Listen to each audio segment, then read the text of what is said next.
Okay, so Propytech, what does it do? How does it do it?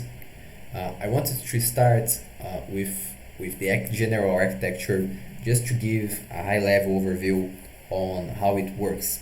Okay, so basically the problem we want to solve is renting properties on chain with crypto. There are some protocols for it already, at least for renting NFTs. But they are not specific for physical rental properties. But anyways, that's the problem that we're going to solve. What happens is, usually when you rent properties, you have a checking process, and this checking process has to be handled by a property management system, which is a system that manages the rooms that are available, or the data of the user. They make some checks on the user data. So what we did is we have a contract infrastructure, which is the renting protocol, and a check-in contract. The check-in contract is basically using the orders, right? So there are renters and lenders.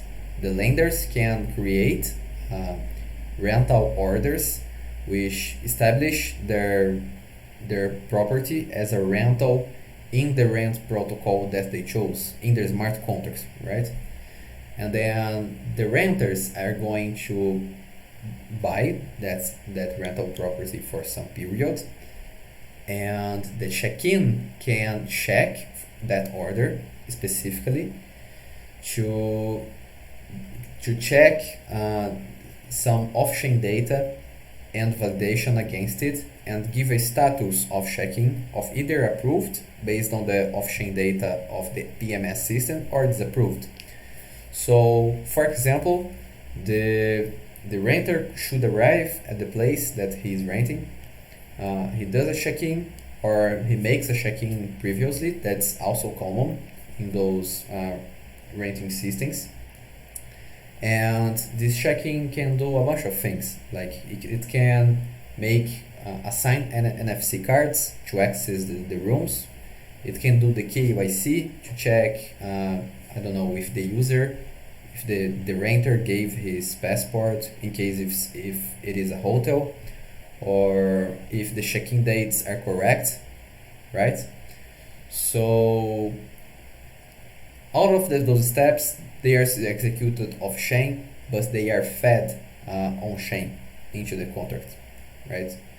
So the rental protocol can know if the check-in is done, and then it can do some unlocking of funds over it, right? Anyways, that's it for the general architecture. So diving into the code, we created a test script that on a local testnet that is enabled, that has Chainlink functions enabled. It deploys the simple rent protocol, which is a protocol of renting that we developed, the check-in address, which the check-in contract is actually a functions Chainlink functions consumer. It inherits the Chainlink functions consumer. Then it sets up a renter and a lender, and feeds all that data into the simple rent contract. Then all that is left next is send the request that will communicate with the off-chain API route that's going to make all those KYC or NFC to set the data that the property management system would want from the user, right? So that send request is done via this command that we developed, right? We can see that it's the same address of the check-in, which is the consumer, and the CBID that was created, like funded in this testnet. And we can see that it worked via another script, which is the read checking script.